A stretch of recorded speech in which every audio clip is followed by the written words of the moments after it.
Bem-vindos à Espanha. E aí, galera, tudo beleza?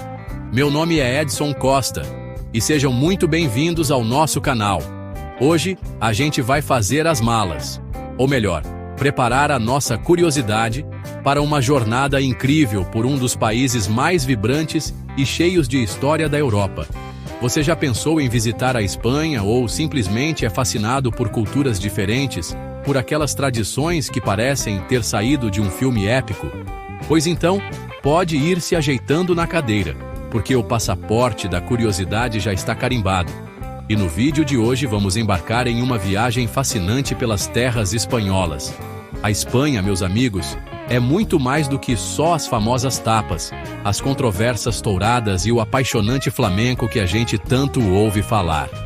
É um país que respira história em cada esquina, com uma diversidade cultural que explode em cores, sabores e sons. Cada região, cada província, cada cidadezinha tem sua própria identidade, suas tradições únicas que foram moldadas ao longo de séculos, e histórias que, sério, parecem ter saído diretamente de um livro de fantasia, com reis, rainhas, mouros e cristãos. É um caldeirão cultural que ferve com uma energia contagiante. E preparem-se, porque eu separei 10 curiosidades que vão fazer vocês olharem para a Espanha com outros olhos. Fica comigo até o final, porque a 10ª curiosidade... essa vai te deixar de queixo caído. E é algo que pouquíssimas pessoas fora da Espanha sequer imaginam. É aquele tipo de informação que faz a gente pensar: como eu não sabia disso antes?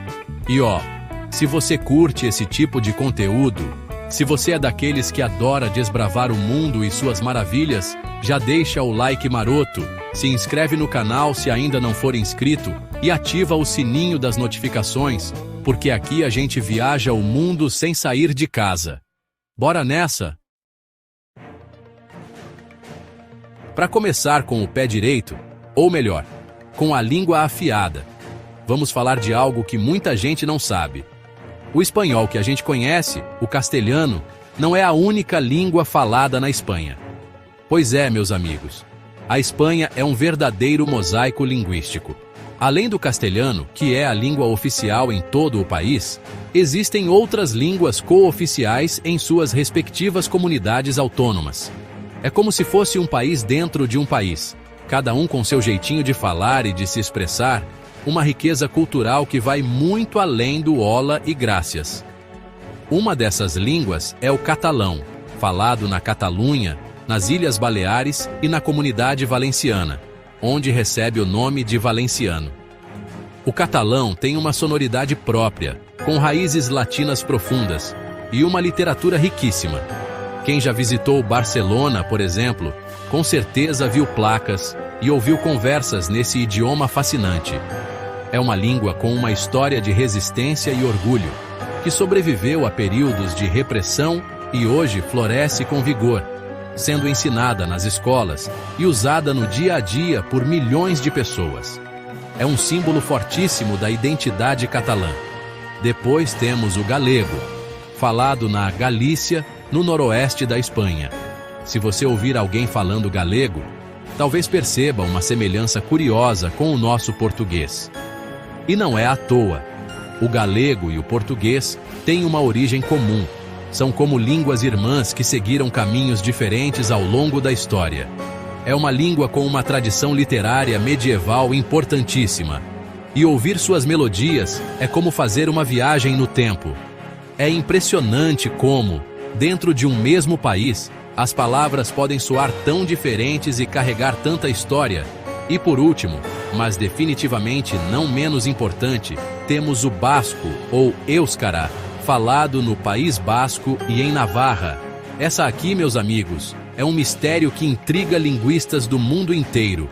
O basco é uma língua isolada, o que significa que ela não tem parentesco conhecido com nenhuma outra língua viva no mundo. É como se fosse um fóssil linguístico, uma relíquia de tempos imemoriais. Sua gramática é completamente diferente do castelhano e das outras línguas românicas, e sua origem é um enigma que desafia os estudiosos. Fascinante, né?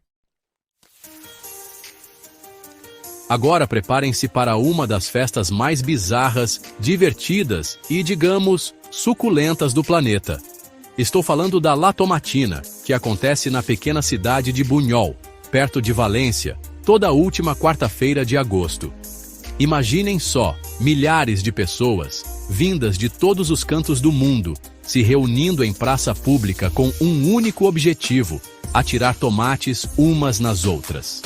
Sim, você ouviu direito, uma guerra de tomates em escala épica. É uma tradição que transforma as ruas da cidade em um verdadeiro mar vermelho de polpa e alegria.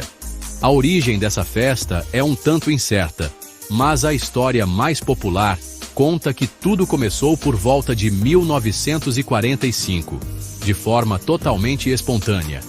Dizem que durante um desfile de gigantes e cabeçudos, um grupo de jovens começou uma briga e, como havia uma barraca de verduras por perto, eles começaram a atirar tomates uns nos outros. No ano seguinte, os mesmos jovens repetiram a brincadeira, trazendo os tomates de casa.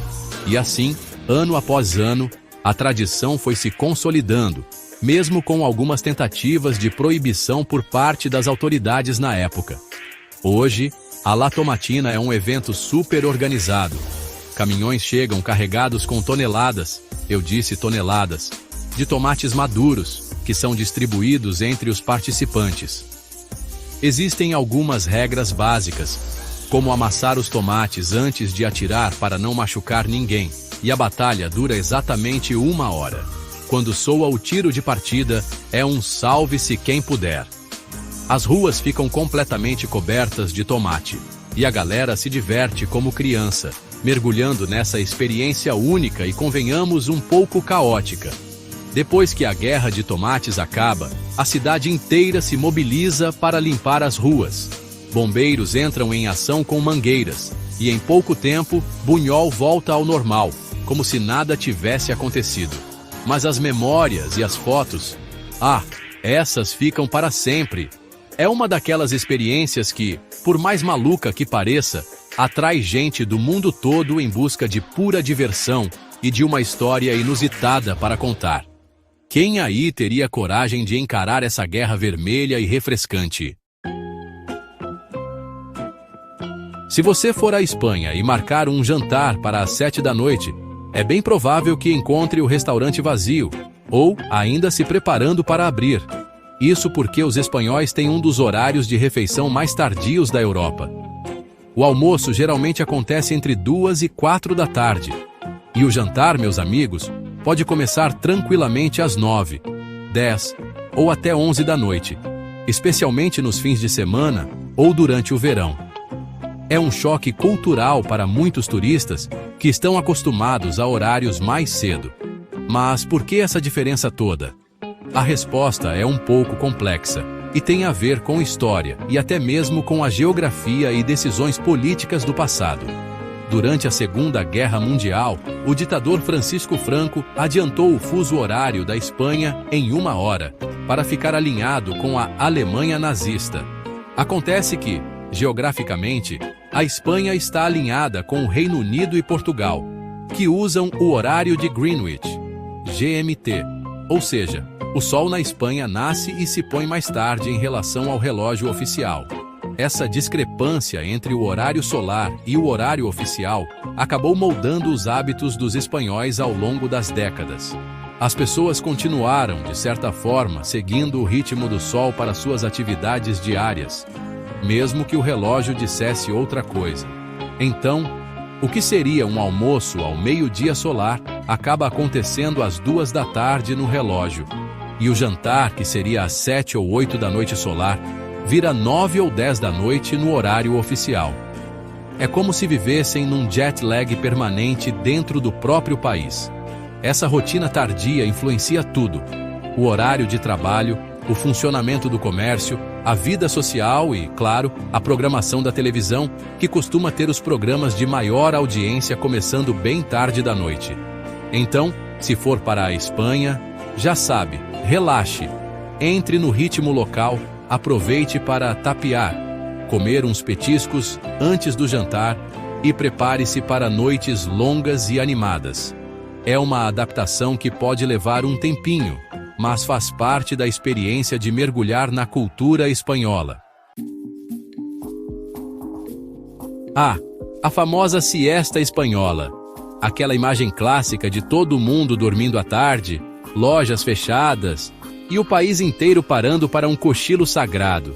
Bem, a realidade é um pouquinho diferente do estereótipo, mas sim, a siesta ainda existe e tem um papel na cultura espanhola, principalmente em algumas regiões e contextos. Não é que o país inteiro pare completamente, mas a pausa da tarde é levada a sério por muitos e tem suas razões históricas e climáticas. Originalmente, a siesta era uma necessidade, especialmente nas regiões mais quentes da Espanha, como a Andaluzia.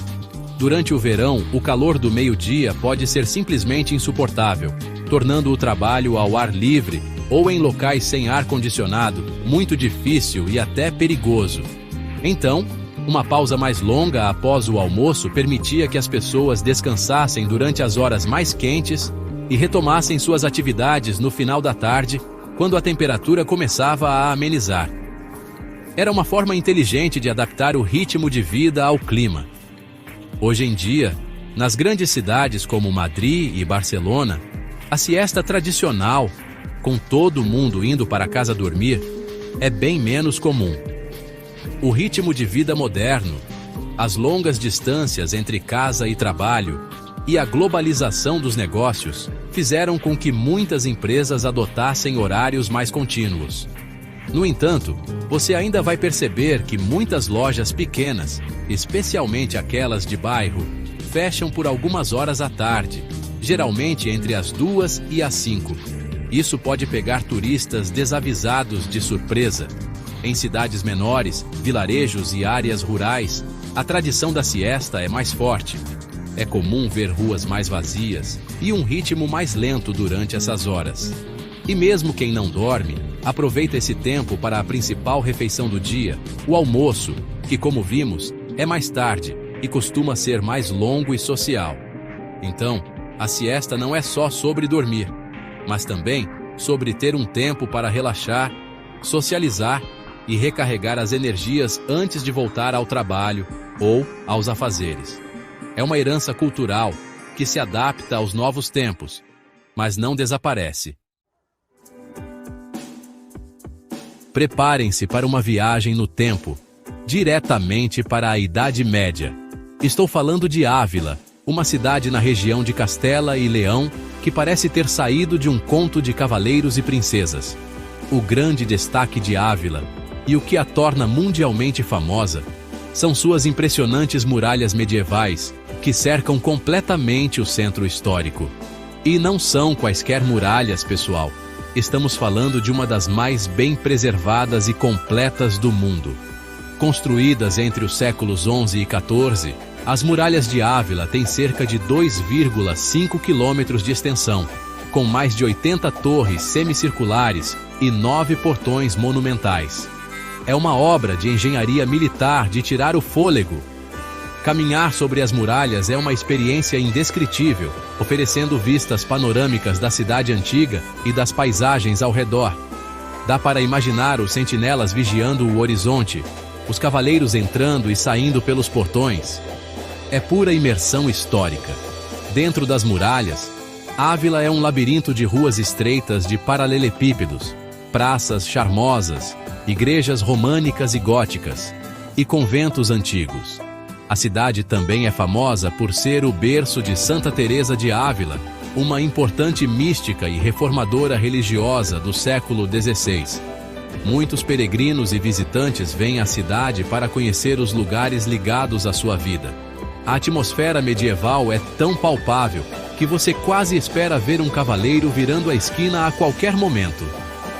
Além de sua beleza arquitetônica e importância histórica, Ávila também oferece uma gastronomia deliciosa, com destaque para o chuletón de Ávila, um bife de vitela enorme e saboroso, perfeito para repor as energias depois de explorar as muralhas.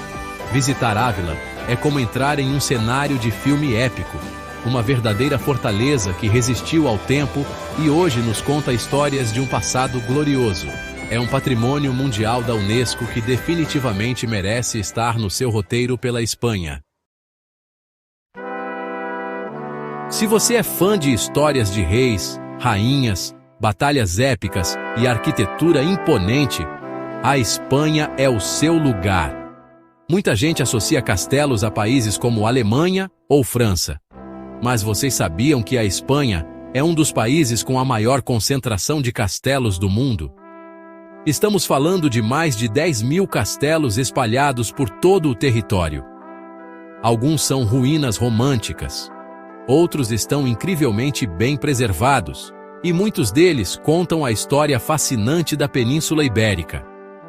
Essa abundância de castelos tem uma explicação histórica muito clara. Durante séculos, a Espanha foi palco de inúmeras guerras e conflitos, especialmente durante a Reconquista, o longo período em que os reinos cristãos lutaram para retomar o controle da Península dos Mouros. Cada castelo era uma fortaleza estratégica, um ponto de defesa, um símbolo de poder. Eles foram construídos em locais elevados, controlando vales, rios e rotas comerciais, testemunhas silenciosas de um passado turbulento e heróico.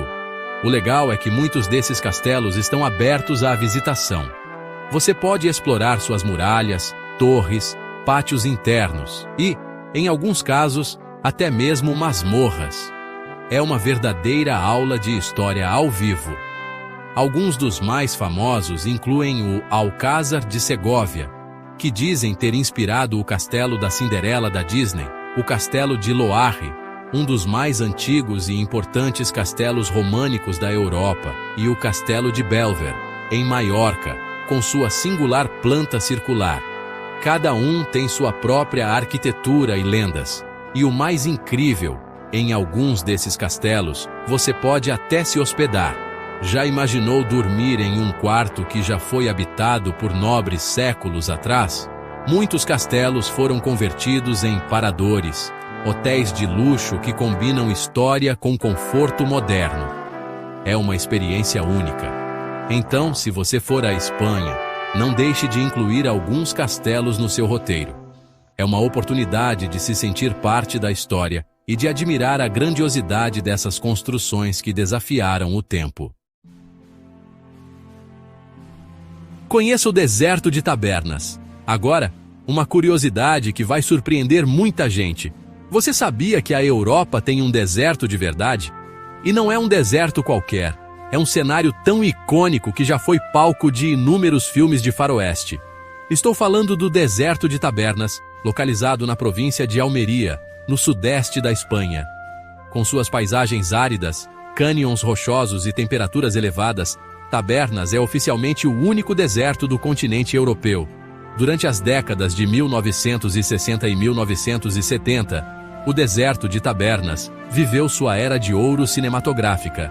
Diretores como Sergio Leone escolheram essa paisagem única para filmar seus famosos spaghetti westerns, como Por um Punhado de Dólares, Por uns Dólares a Mais e O Bom, o Mal e o Feio, estrelados pelo lendário Clint Eastwood. A semelhança com os desertos do Velho Oeste americano era impressionante, e o custo de produção na Espanha era bem mais baixo, o que atraiu produções do mundo todo. Muitos dos sets de filmagem construídos naquela época ainda existem e foram transformados em parques temáticos, como o Oasis Mini Hollywood, Forte Bravo e Western Leone. Lá, você pode caminhar por ruas empoeiradas de cidades do Velho Oeste, assistir a shows de cowboys com tiroteios e perseguições a cavalo, visitar salões e até mesmo se sentir dentro de um filme de bang bang. É uma experiência super divertida e nostálgica, especialmente para quem é fã do gênero. Além dos westerns, o deserto de Tabernas também já serviu de locação para outros grandes filmes e séries, incluindo cenas de Indiana Jones e A Última Cruzada, Lawrence da Arábia e até mesmo Game of Thrones. Sua paisagem singular, com formações geológicas impressionantes e uma luz muito particular, continua atraindo cineastas e fotógrafos. Então, se você estiver pela Andaluzia, vale a pena dar um pulo nesse pedacinho do Velho Oeste em pleno solo europeu. É uma paisagem inesperada e fascinante. Agora vamos falar de uma experiência que transcende o turismo convencional e se torna uma jornada profundamente pessoal e espiritual para milhares de pessoas todos os anos: o Caminho de Santiago de Compostela. Trata-se de uma rede de rotas de peregrinação que conduzem à cidade de Santiago de Compostela, na Galícia, onde, segundo a tradição, estão sepultados os restos mortais do apóstolo São Tiago Maior. É uma das peregrinações cristãs mais importantes do mundo, com uma história que remonta à Idade Média. Existem diversas rotas para Santiago, partindo de diferentes pontos da Espanha, Portugal, França e até de outros países europeus. A mais famosa é o Caminho Francês, que se estende por cerca de 800 quilômetros. Os peregrinos, identificados pela concha de vieira, símbolo do caminho, e pelo cajado, percorrem essas rotas a pé, de bicicleta ou a cavalo, atravessando paisagens deslumbrantes, vilarejos históricos e cidades cheias de cultura. É uma jornada que exige esforço físico, mas que recompensa com momentos de introspecção e conexão. Mas o Caminho de Santiago não é apenas para religiosos. Muitas pessoas o fazem por motivos culturais, esportivos, para superar desafios pessoais, encontrar respostas ou simplesmente para viver uma aventura diferente. Ao longo do percurso, os peregrinos encontram albergues específicos para eles, onde podem descansar, compartilhar experiências e conhecer gente do mundo inteiro. A camaradagem entre os peregrinos é um dos aspectos mais marcantes da jornada, com o famoso cumprimento, Buen Camino, ecoando pelas trilhas. Chegar à Praça do Obradoiro, em frente à imponente Catedral de Santiago de Compostela, é um momento de grande emoção para quem completa o caminho. Muitos choram, se abraçam, celebram a conquista. Independentemente da motivação, o Caminho de Santiago é uma experiência transformadora, uma oportunidade de se desconectar do mundo moderno, reconectar-se consigo mesmo e com a natureza, e descobrir a força interior que muitas vezes a gente nem sabe que tem. Uma aventura para o corpo e para a alma. Se há uma expressão artística que encapsula a paixão, o drama e a alma da Espanha, essa expressão é o flamenco. Nascido na Andaluzia, no sul do país, o flamenco é muito mais do que apenas uma dança. É uma forma de arte complexa que combina o cante, canto, o toque, toque da guitarra e o baile, dança, criando um espetáculo de emoção pura e visceral. Suas origens são um mistério fascinante, resultado de um caldeirão de influências culturais, incluindo as culturas cigana, moura, judaica e andaluza local. O cante flamenco é profundo, muitas vezes melancólico, expressando uma gama de sentimentos que vão da alegria extasiante à dor mais profunda. As letras falam de amor, perda, injustiça, vida e morte, com uma intensidade que arrepia. O toque da guitarra flamenca é virtuoso e percussivo, criando ritmos complexos e melodias que dialogam com o cantor e o dançarino. A guitarra não é apenas um acompanhamento, mas uma protagonista que conta sua própria parte da história. E o baile? O baile flamenco é pura força e graça. Os dançarinos, com seus trajes vibrantes, as mulheres com seus vestidos longos e rodados, os homens com seus coletes e calças justas, usam o corpo inteiro para se expressar. O sapateado vigoroso, zapateado, os movimentos fluidos dos braços e mãos, braceu, as expressões faciais intensas, tudo contribui para contar uma história sem palavras. Cada gesto, cada olhar, cada batida do pé tem um significado, uma intenção. É uma dança que exige técnica, mas, acima de tudo, duende, uma espécie de transe, uma conexão profunda com a emoção. Assistir a um show de flamenco autêntico, especialmente em um tablau tradicional na Andaluzia, é uma experiência inesquecível. A proximidade com os artistas, a energia que emana do palco, a paixão palpável no ar, é algo que toca a alma. O flamenco foi declarado Patrimônio Cultural e Material da Humanidade pela Unesco, e não é difícil entender o porquê. É uma arte viva, que continua evoluindo, mas que mantém suas raízes fincadas na história e na cultura de um povo. E para fechar com chave de ouro, a 10ª curiosidade que eu prometi que ia te deixar de queixo caído: imaginem uma cidade inteira que para por uma semana para celebrar a vida, a alegria e as tradições. Estou falando da Féria de Abril de Sevilha, uma das festas populares mais espetaculares e vibrantes de toda a Espanha. Geralmente realizada 2 semanas após a Páscoa, a féria transforma um enorme recinto nos arredores da cidade em um mundo à parte, cheio de cor, música, dança e, claro, muita festa. O recinto da féria é composto por centenas de casetas, pequenas tendas ou casas temporárias montadas por famílias, grupos de amigos, empresas ou associações. Essas casetas são o coração da festa. A maioria é privada e você precisa de um convite para entrar.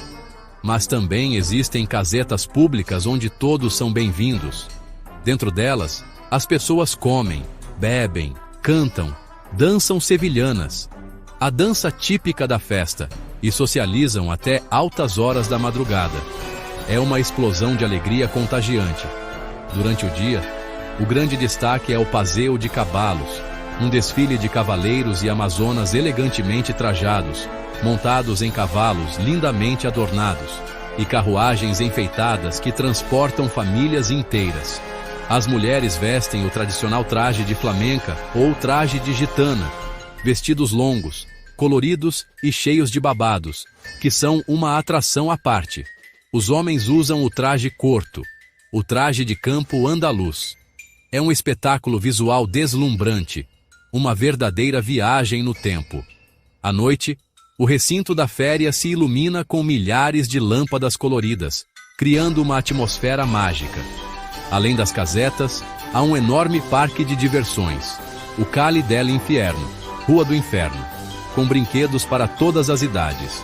A Féria de Abril é uma imersão total na cultura andaluza, uma celebração da primavera, da amizade e das tradições que passam de geração em geração.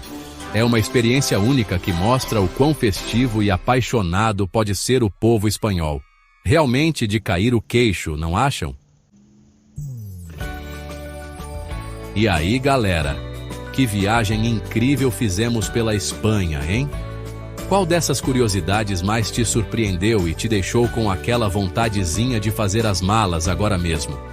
Foi a língua misteriosa e única do País Basco que desafia os linguistas até hoje? Ou quem sabe a guerra de tomates completamente maluca e divertida em Buñol, que transforma a cidade num mar vermelho?